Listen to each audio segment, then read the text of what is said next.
What's happening, guys? It is Pro-Am Fight Week, which means it's time for my favorite show that we do, and that is our picks and wagering breakdown with my man Cody Saftic, also joined by Jeff Hobbs as well. Guys, how's it going? We've got a Aries 9 on deck this weekend from Camp Jordan Arena down in Chattanooga, Tennessee. 3 pro bouts on deck. Cody, how's it going, man? I know that you had a little respite from the UFC this past week, which was actually kind of nice for everyone, myself included.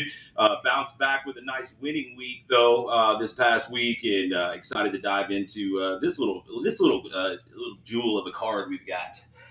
Yeah, absolutely. It was a good bounce back week in terms of the UFC, and then I'm always happy to be joined by you guys, talk a little Aries action. And then, yeah, I mean, this is now my 3rd or 4th show that we've done, and you're starting to see like a little bit of a theme. You have your fan favorites, you got guys that are building up, and straight up, the first show I did with you guys, we had a little Pat Crumpton versus I think it was Drayon Martin, right? And good little scrap, but good fight that's tailor-made for a Pat Crumpton. He's going to take this pro boxer down. He's going to use his jiu-jitsu. He does exactly that. He gets the first round submission. It's easy money. The last time out against Will Banks, I picked against him. Will Banks is a freakish athlete. Yeah. Dude is ripped up. He's in excellent shape. He moves extremely well. Shooting a takedown on him was going to be difficult. And the first 10 seconds of the fight, Banks rocks Crumpton with the right hand. He's got him rocked up. Don't quite get it. And now we see Pat Crumpton on the 3rd show. And so I'm happy to you can tell I'm excited to talk about that fight in particular, main event, 5-round title fight, but also I like that you're building these guys up into bigger and brighter things, and I get to be a part of it, break it down, and see their advancements and their improvements. So as always, happy to be joined on the show, man. Jeff, we've got our 2nd show of 3 in a row here. This is the it's all downhill from here. Next week we're in Augusta with a little bit more a badass fight card, but a little more geared down position for us. How you hanging in there? I was just texting somebody right now, and they said, "Are you on your way to Chattanooga?" And I said, "Thank God, no. I'm not ready yet." And they said, "Well, you get a break next week, right?" And I was like, "No, I don't get a break next week."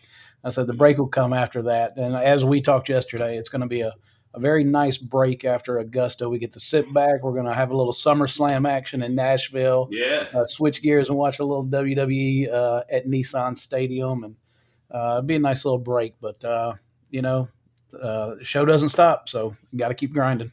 Yeah, real quick, if we could get you guys to do us a big favor. First off, thank you. We got to our 1,000 subs last week, which is a big milestone for us. It enables us to do a lot more with the channel. So thank you guys for steadily upping those subscriptions. Keep it up. If you haven't subscribed yet, please hit that subscribe button. Give us a like if you would as well, and comment in the comment section where you agree with our picks or disagree, even better. We do appreciate it. Follow us on social media, please, on Instagram at Aries Fight Series. As well on Facebook. Let's get into it. We've got 3 bouts. And at the end of the show, we'll talk a little, just a real quick little announcement we've got for our August show. So stay tuned. We've got, it involves Cody as well. So we're stoked to talk about there at the end. 3 pro bouts going down this weekend. You can catch the pay-per-view at spectationsports.com. And if you're be there live, that's the way to do it. Get your tickets at fighterticksforthenext.com. We start things off with our widest odds that we've had on a fight to date. 3 rounds heavyweight bout here. Torres, the Punisher Finney, at 1-0 in his young pro career, takes on Big Daddy Jake Zog, 1-12 out of the Chicagoland area up in Illinois. The odds on this one are very wide. Torres Finney minus 1,200 favorite here, with Jake Zog coming back at plus 900. Total on this one, it looks a little more approachable, with the over 2.5 being plus 145, the under 2.5 minus 180. Cody, I'll let you kick us off here. Okay, well, first and foremost, you're looking at the under 2.5 rounds at minus 180, which just seems to be a gift. If you look at Jake Zog, his last 1, 2, 3, 4, 5, 6, 7, 8, 9, 10, 11, 12, 13. Every single fight of his pro career has been the first round. So he never gets out of the very first round. And this total's not set at 1.5. It's currently set at 2.5. Mm-hmm. So it's getting finished in the first round. If for whatever chance it was to get out of the first round, it's getting finished in the second round. And you have a 2.5 total, and it's under 2-1. So, I think that one's a gift from the gods. I think you're going to want to go ahead and jump at that. But, here's the difficult position from a capping standpoint. As you look at this fight at first glance, you would immediately think, wow, I got one guy, he's an undefeated prospect. He was a two-sport standout in collegiate wrestling as well as football, like played both. Great athlete. I believe he was a state wrestling champion in Georgia as well. Guy's got a very bright, promising future, right? He's got his 5-0 amateur record. How does he lose against this 1-12 guy? Doesn't make sense. However, there are a couple things to look at. First and foremost, if you're Jake Zog, you've got over twice the amount of pro experience. No, not pro experience, 12 times the amount of pro experience. One guy's got one fight, and you've got Zog that's got 13 fights, 14 fights, right? So he's going to have at least way more experience. Now, the other thing you got to look at is Finney is a natural 185 pounder. Now, he's willing to fight at 205 pounds, but that's likely around his walk-around weight. No, he's going to go full board and jump up all the way to heavyweight. And what you're going to see here is a Dan Henderson versus Fedor Emelianenko, where Dan Henderson weighed 207 with his jeans on, still a heavyweight, and goes out and wins the fight. The smaller man can win, but he's creating an uphill battle by fighting a guy that's big. And it's not just like Zog is just a big guy. Zog's pro debut, he fought in a super heavyweight fight. Zog weighed 278 pounds. His opponent weighed 410 pounds. He's big, and he fights guys that are big. And that in itself is a problem, because even though you're way more skilled, it gets a lot greasier. When we talk about MMA, why is it so glorious? Why do we all love it? Because it's a sport where anything can happen. But the term for it specifically is puncher's chance. And when you're a heavyweight, puncher's chance is just 2 times 2 times 3. And this happens to be a very large heavyweight taking on a middleweight at the end of the day. So as much as it seems straightforward, ultra prospect, 12-1 favorite, going to absolutely just go there and cut right through him. You do have somebody in Jake Zog who's a willing combatant. He's going to come. He's going to let his hands go. All of his fights end in the first round, but he's going to look to get it done himself. And at any point, something crazy could happen. So I myself am not going to back Jake Zog in this spot. What I am saying, though, is it's not as clear cut as an undefeated ultra prospect probably you see on the Contender Series in the next 2 years versus, a can journeyman 1-12. You're going to see a huge size discrepancy. And, of course, anything can happen when you're fighting a guy that big and you're giving up that much size. It still does present some red flags, some dangerous scenarios, I guess. So, yeah, the official pick would definitely have to be Torrens Finney, the legitimate prospect. The under 2.5 is what you really want to attack on this, so that you don't just have to use that minus 1,200 in a parlay somewhere and not really get no value. Jeff, the weigh-in pictures for this should be a spectacle to see, I think, with about an 8-inch height advantage and likely a good 40 pounds going Zog's way. But, we've seen Torres fight all of his fights, all of his amateur fights with us as well. He's a guy that loves those big slams. But, the word on the street is that Torres may be looking to show off some of that striking this time. It would be an interesting time to try. Yeah, that is word on the street is he's really wanting to show those striking chops off, and feels that this is the bout that will allow him the opportunity to do that. But knowing Torres Finney, as well as we do, I don't think he has it in him to just block that grappling out. I think it's just instinct that takes over. And knowing Torres as well, he does love those big slams, and I think he would love nothing more than a highlight of him picking that big body up in the air. So it'll be interesting to see which game plan Torres Finney goes with, the coach's game plan or just that natural instinct game plan that kind of clicks as soon as that bell rings and the ref says, let's get it on. Like Cody said, there's just not a lot of meat on the bone here when it comes to, the betting lines on this one other than that over-under. But, for the naysayers out there, when you release a fight like this, I mean, they've just got to understand there's so much more involved, in matchmaking than just saying, hey, I want this guy and hey, I want this guy, and hoping that it's going to work just that easy and that beautifully. There's not. There's management companies involved. There's just simply the number of fighters that turn down opponents, Torres Finney is not someone that everyone else is jumping on to fight because they see the potential. They see where he's dangerous at. So, sometimes you have your strikers who want to avoid, the possible wrestler. So that eliminates a lot. So there's just so much that goes in there. Thank God Jake Zog is a grinder, man, and he's up for any kind of challenge. Or we may not have even had Torres Finney on the card if it wasn't for Jake Zog right now, just because it was so difficult to find an opponent. And Torres Finney being the competitor that he is, 185, 205, heck, let's do heavyweight if we have to, and I'll just start eating and not cut any weight. So thank God we got here. We got us about. I'm looking for maybe a mid first round finish, possibly. So like Cody said, if I was going to have to lay some money down, that under would be the way to go.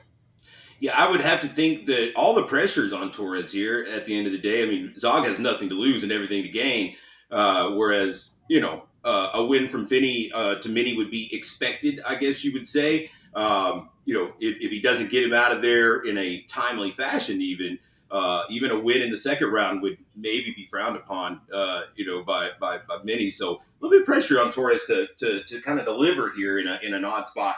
Co-main event. We tightened things up a little bit on this one. We got a catch weight bout, 150 pounds, between two guys coming in opposite directions. Zach Hicks, typically a 145 or Corey Delaney, typically a 155er that's looking to go to 45. So we're meeting in the middle at 150 here. Zach Hicks, 5-4 out of Nashville MMA, is the favorite at minus 200. Corey Delaney, 3-6 out of Team Chaos over in Columbus, Ohio. He comes back at plus 170. The total on this one, over 2.5 minus 225, under 2.5 plus 185. This is one where, Hicks we were supposed to have on the last card. He's supposed to fight Fred Freeman. That fell apart like the night before the fight after weigh-ins. So Hicks has kind of been in this extended camp, if you will, after being out for a couple of years. We broke him down on the last card, though, with that matchup. Now, Delaney, a little bit tougher, even though his record's only 3-6, I think Delaney presents a little tougher matchup than Fred Freeman did.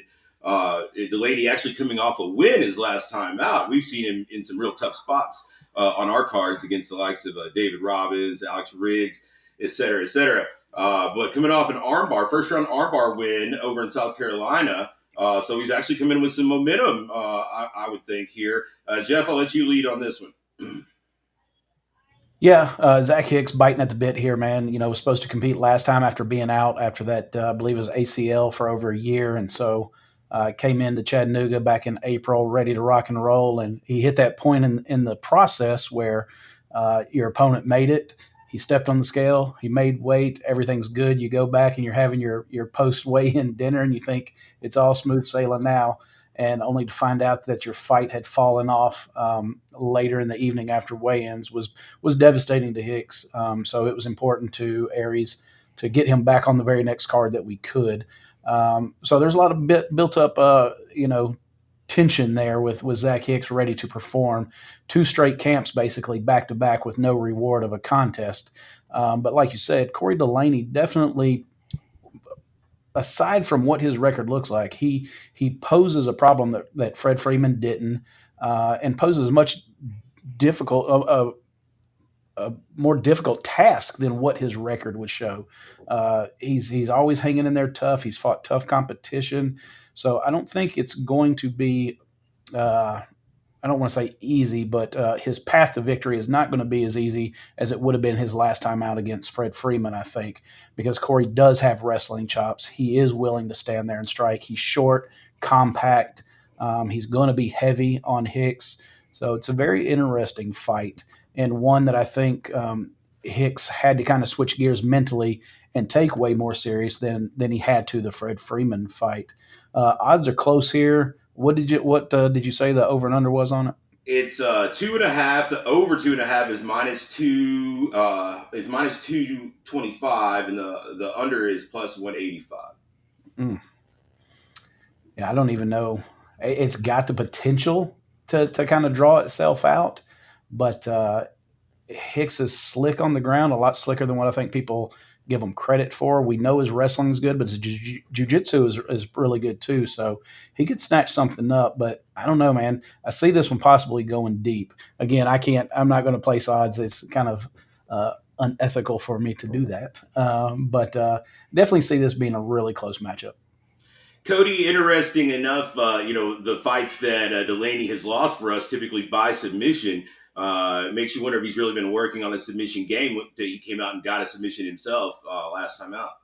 Yeah, I'll give him credit for that. I mean, the last couple of times we've broken down his skill set, it seems like this is a guy that's got 20 professional boxing matches. He spends most of his time working on his hands, working on that side of his skills. So when you see him come into MMA, he's a game opponent, so he'll show up and he'll fight anybody. But the matchmaking has been really tough for him in that he hasn't just been fought regular guys. He's fought excellent grapplers. I mean, you look at Alexander Riggs the last time out. Riggs is a good grappler, trains with some of the best guys in the state, is a perennial training partner for guys like Scott Holtzman. He's been in there. He's felt the rounds. He's a good grappler, right? And again, Delaney rocks him with that right hand. Some nice ground and pound, gets caught in triangle. David Robbins is a BJJ black belt, well managed, well represented, had some personal issues, but had gotten clean, had come back, and was in good shape for that fight. So again, same thing. Delaney actually takes Robbins down, gets on top, lands some okay ground and pound, gets caught in triangle choke. So he makes the small mistake on the ground,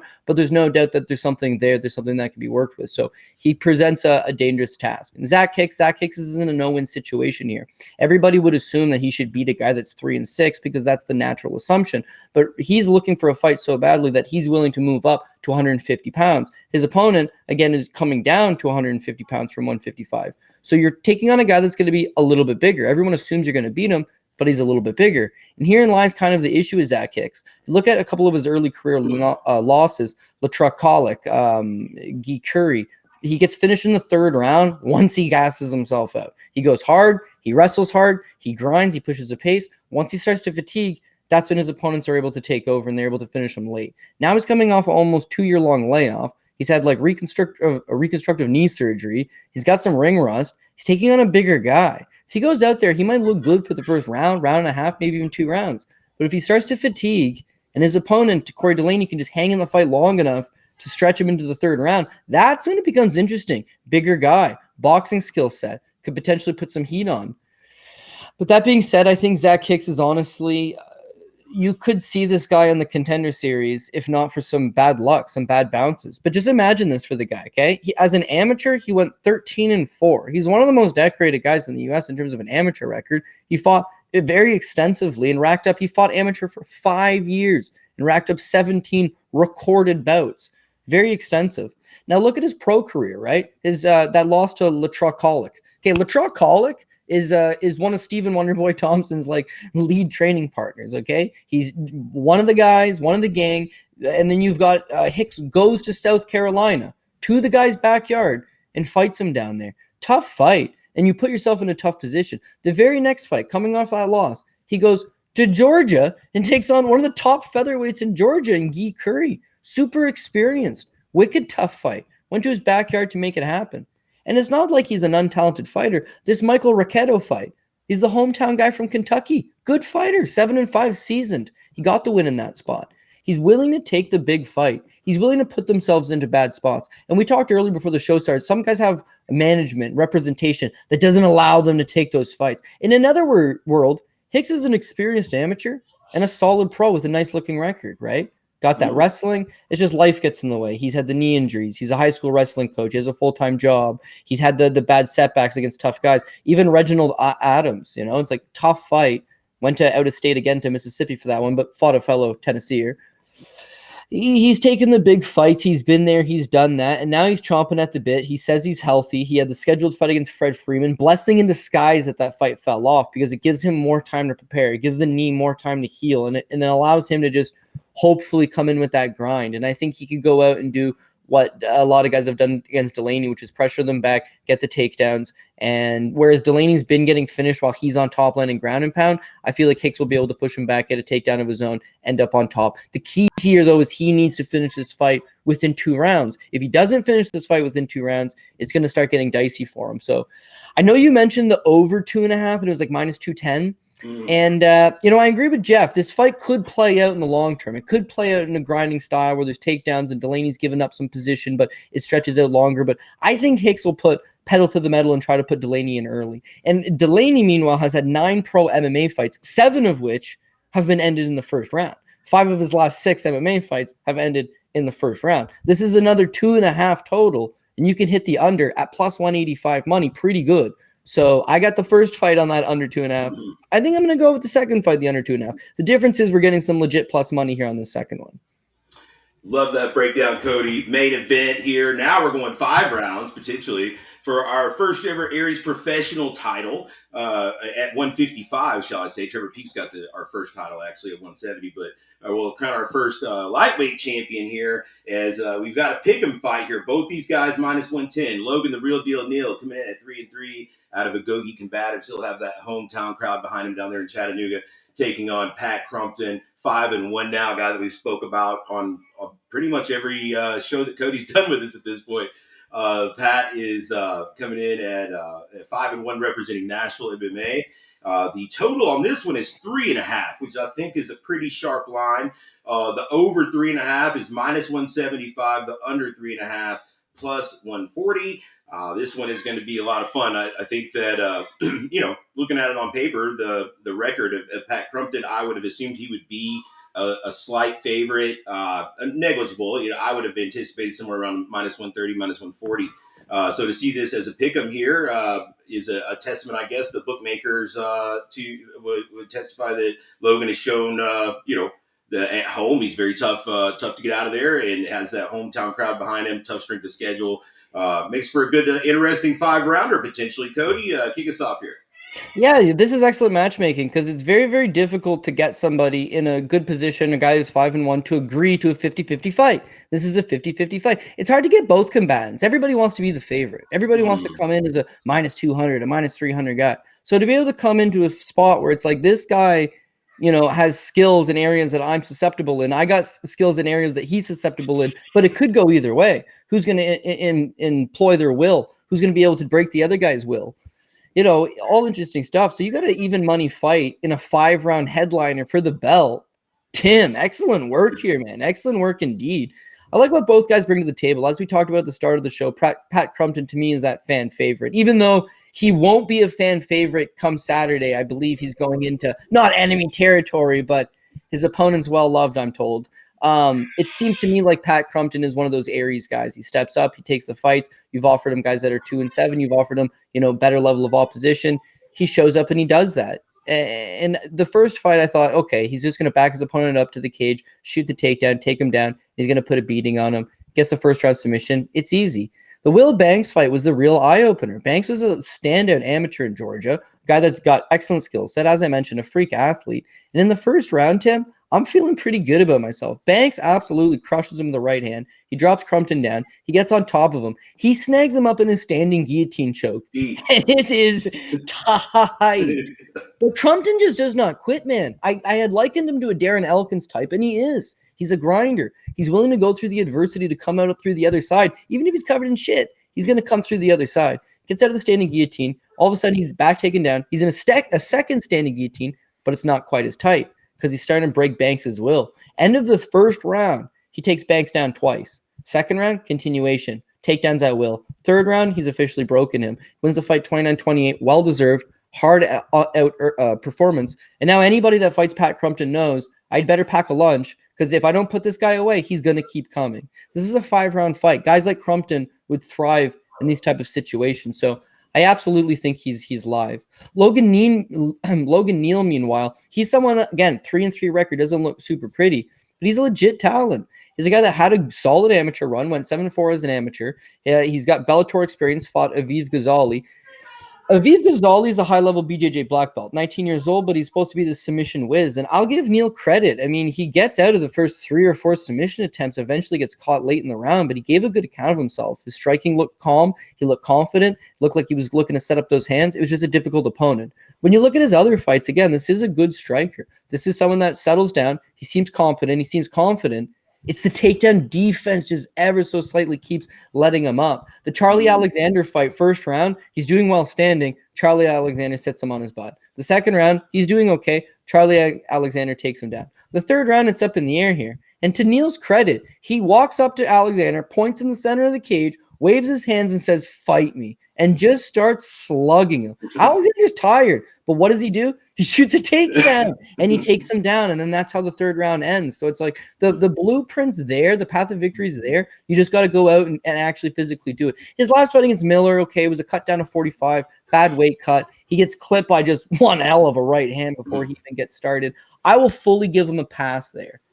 It was what was Charlie Alexander able to do with the wrestling. Now, Charlie Alexander is a formidable opponent, right? He's a good level guy. Is Crumpton as good? Maybe not quite yet, but he is able to replicate a similar game plan. And I think that's what he's going to do. He's going to try to push Neal back, get him up against the cage, take him down. Neal's cardio looked fine if the fight could stay standing. This is a 5-rounder, so you can make it interesting. But he would rely on Crumpton tiring out, I think. And the way we saw Crumpton against Banks, catch a second win, overcome adversity, grind. Who cares if the fans are booing him? That's just going to feed him. And I feel like at 5-1, he's not far off from a big spot. Guys in his situation wouldn't agree to a tough fight like this, but he has. And he does have a tough fight in front of him. But I got to go with Pat Crumpton. And I like the over 3.5. I know we went with the under on the first two. I'm going to go with an over 3.5. I think that he could finish the fight inside the distance. But if he does, it's going to be later into this thing, 4th or 5th. Just sheerly grinding his guy down. Early, it's going to be competitive. Get those takedowns, set up shop and guard, and just suck the life out of him is what he's going to have to do. Jeff, definitely the highlight of this card at the top. Excited for this one. Your take?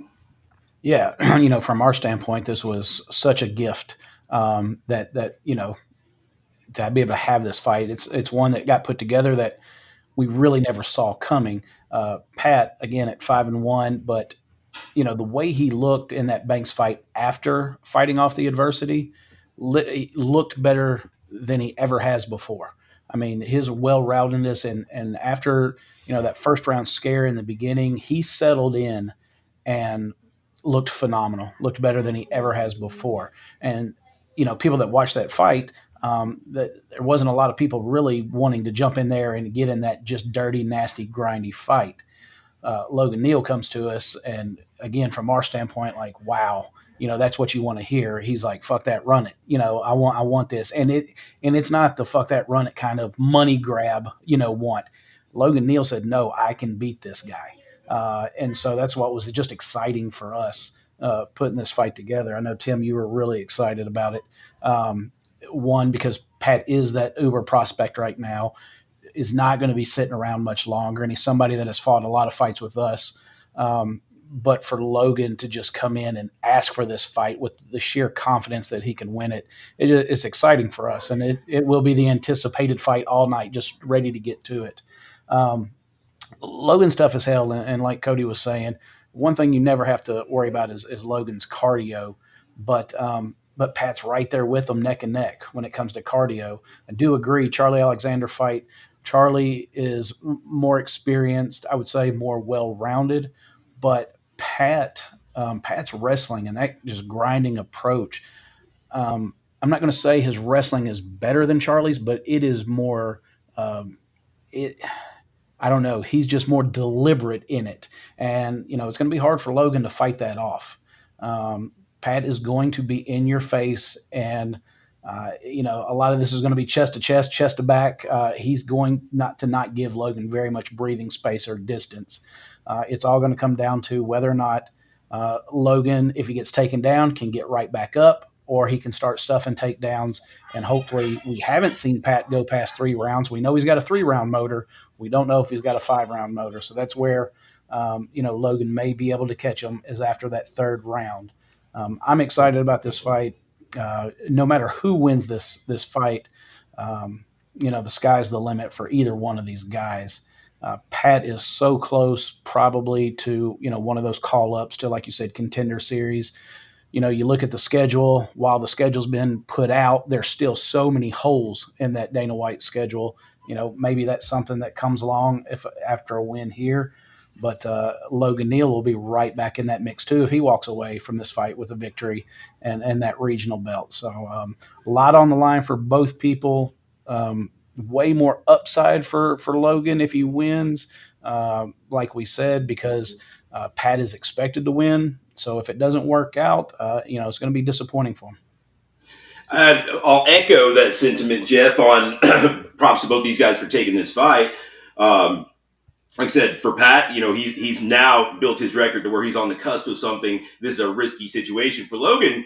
Coming off the loss, I expected Logan to want something softer here to make sure that he stays on the above that 50-50 line. A loss here would drop him to under 500. and nobody wants to be upside down, So I anticipated Logan wanting something softer to make sure he had that cushion on the wind side. To his credit, he's rolling the dice here. I think he's in the mindset now where it's like, if I want to be able to get to where I'm trying to get, then this is a guy that I've got to be able to prove I can beat. So credit to both men there. The 3.5 is about spot on. I think that right at that point is where we will have a feel for which way this fight's starting to go. Will someone be getting to decline in their gas tank or not, or is somebody starting to pull away or not? So we'll find out how it goes down this weekend. You can catch the action on spectationsports.com. You can wager on it at Action 24/7. Make sure you use your promo code Aries, and they'll give you a 100% match bonus up to $400. So you can get in on the action there at Action 24/7 on the pro fights. Tickets at fightertix.com. I think that covers everything on this card. Before we go, though, let's talk a little bit about this Aries Amp show coming up August 13th from Nash Vegas. We have, since last we spoke, have secured Cody Saftic to make the trip down. So I'm super fucking stoked. Cody's going to come down, do commentary on that Aries Amp show. And I'm really stoked for it because we've only announced 2 fights and tickets are already flying for us to be this far out. We've sold a lot of tickets already, and we've only announced 2 fights. There's still another 5-6 pro fights to go, and some real good shit on deck for y'all. So excited to keep announcing those amped matches for August as the week's coming. But Cody, definitely excited to have you down in Nashville. It's going to be a party on Broadway, and we're going to have a blast treating you to how we do it down here in the South. Hell yeah. You used to do those Bellator NASCAR. Remember they used to do those little shows at the NASCAR events? What was that series called? It was just their NASCAR Bellator. I think it was Monster series. Yeah. Okay, because I thought it was Bristol Monster Amped. Alabama. Yeah, and I remember you did those, and I was like, those are the coolest. Like, it's a pretty great idea, let's be real. But, when I saw this AMP series, I was like, you know what? The cards that I've come on, I appreciate what you guys are doing here. You're building up guys. You've got tough journeymen that can't be overlooked or exciting matchups. And even if someone said, oh, well, I don't want to bet like this card from a betting standpoint, it's going to be an entertaining fight card in person, right? And I think you guys do an excellent job of this. But now you're putting on your version of your pay-per-views. You know, the UFC does their fight nights, and they do their big cards. And that's what this is. It's a premier card. You're having some of the best guys in the state. And Trevor Peake, I guess he's from Alabama, but he's done an excellent job of establishing himself in the state, taking on legitimate, worldwide known contenders. So I think it's just a big show vibe, and I'm just very thankful that you guys invited me out to be a part of it. And I jumped at the opportunity right away. So I cannot wait to see you guys down there, and I cannot wait to get that big show feel. Yeah, man, we're stoked for sure. We're going to have some cool guests there doing commentary with Cody. We'll be announcing that in the coming weeks. Hopefully we'll have a lot of Tennessee Titans in the house as well. And them, they're going to be in town from their preseason game.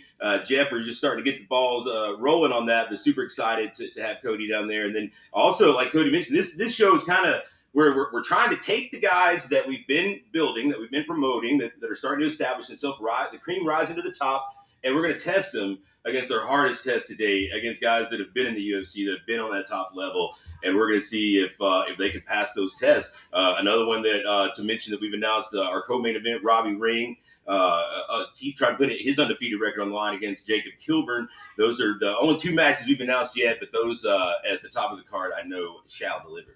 Bangers. Yeah, and Cody, we did a little research, and we took a look at that Facebook profile pic. And so we're working on a special guest for you. Oh, my man. Yeah. Well, I will let the people wait for that surprise. But, everything you guys are doing is big stuff. And I know when you had Valor going, it really was the premier show in the state of Tennessee, right? You had a lot of guys from Mississippi and Arkansas and South Carolina will come over because it's a big show. When you guys switched over to Aries, it was a continuation. Aries just continues to get bigger and better. And so now when you're a champion at Aries, and Crumpton's in a very good position to do exactly what Trevor Peake did. Once you win that title for Aries, you're solidified as the top guy in the state. That in itself, it's time to maybe bring guys from other places. Jacob Kilburn, UFC veteran, trains out of American Top Team in Florida. Very, very stiff test for Robbie Ring. At the same time, Kama Worthy, UFC veteran out of Pittsburgh MMA, just a guy that's been around and fought a lot of top-level competition. That's the test. People don't have to tune into Dana White's Contender Series to see how they finally doing that big jump up. They just need to tune into Aries. So everything you guys are doing is awesome. Bringing in guests, bringing in personalities. You even got Keith Peterson, special guest referee, right? I have a theory that he can't reach to the bottom of his pockets. He's got little short arms, but I'll have to see in person. This theory is correct. But just everything you guys do has got that big show feel. I know you're working really hard for the fighters, and so I'm just proud to be associated with you guys. Hey, man, the pleasure is ours. We appreciate you guys for hanging in there with us, catching this episode. Make sure you check Cody out on his YouTube channel, CJ MMA, on the Dogger Pass podcast on Mayo Media Network. Follow him on Twitter as well. Jeff, any parting words? We'll get out of here, I guess. Nah, just going to get some rest and hit it, man. Hit it hard. We'll see you guys this Saturday. Thanks for tuning in, y'all. We'll see you next time on the 0 Hour. See you.